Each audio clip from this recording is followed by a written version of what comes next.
संस्कृतसाधना कार्यक्रमे अनन्तरविभागः सुभाषितम्।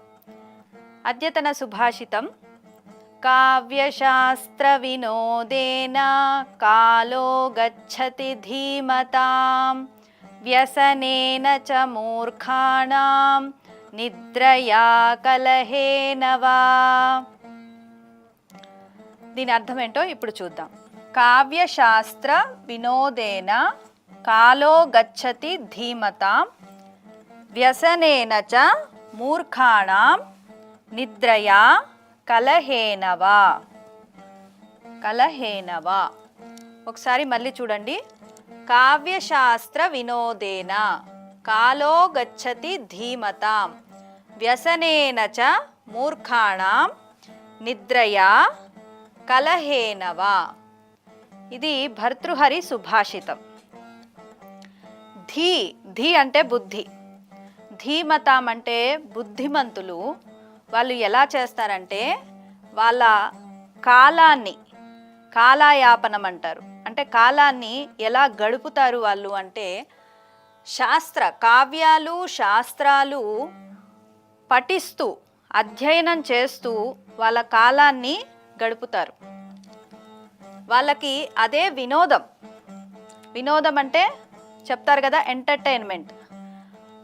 బుద్ధిజనులకి శాస్త్రాలు కావ్యాలు వాంగ్మయాలు చదువుతూ ఎంతో ఆనందాన్ని చాలా ఆహ్లాదాన్ని పొందుతారు. అది ఎవరికి?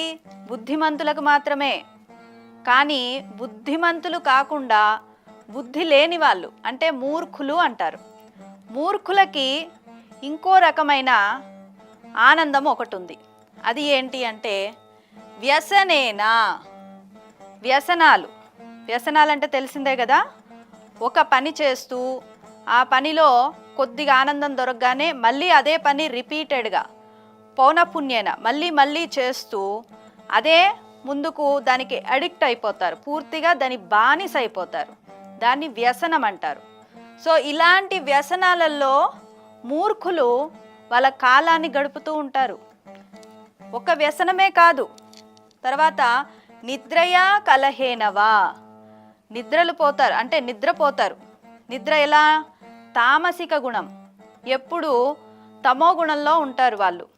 అలర్ట్గా అంటే ఉత్సాహం అనేది కనిపించదు. ఎప్పుడు ఏదో పోగొట్టుకున్నట్టుగా విషాదంలో ఉంటూ నిద్రపోతూ ఉంటారు మూర్ఖులు. ఆ తర్వాత కలహేనవా అంటే ప్రతి చిన్న విషయానికి ఏదో ఒకటి గొడవ చేస్తూ వాళ్ళ కాలాన్ని గడుపుతారు. చూడండి, మూర్ఖులు 3 పద్ధతుల్లో మన కాలాన్ని వృధా చేస్తారనమాట. ఏవేవి? వ్యసనాల్లో ఒకటి, తర్వాత నిద్రతో ఒకటి, ఆ తర్వాత కలహాలు పెట్టుకుంటూ వాళ్ళ కాలాన్నంతా వృధా చేస్తూ ఉంటారు. అదే బుద్ధిజనులు ధీమతాం అనే వాళ్ళు ఎప్పుడు కావ్యాలు శాస్త్రాలు ఇతిహాసాలు గ్రంథాధ్యయనాలు చేస్తూ ఆనందాన్ని పొందుతారు. కాబట్టి ఇప్పుడు మనము దేనిలో మన కాలాన్ని గడుపుతున్నామన్నది ఒకసారి మనం ప్రశ్నించుకోవాలి. ఎక్కువ వ్యసనాలు, ఆ తర్వాత కలహాలు, నిద్ర, వీటికి కొద్దిగా దూరంగా ఉండడం వల్ల మనలో సత్వగుణం అనేది వృద్ధి చెందుతుంది. సత్వం ఎప్పుడు జ్ఞానం తెలుసుకోవడానికి దోహదపడుతుంది. తర్వాత తరగతిలో ఇంకో సుభాషితం గురించి తెలుసుకుందాం.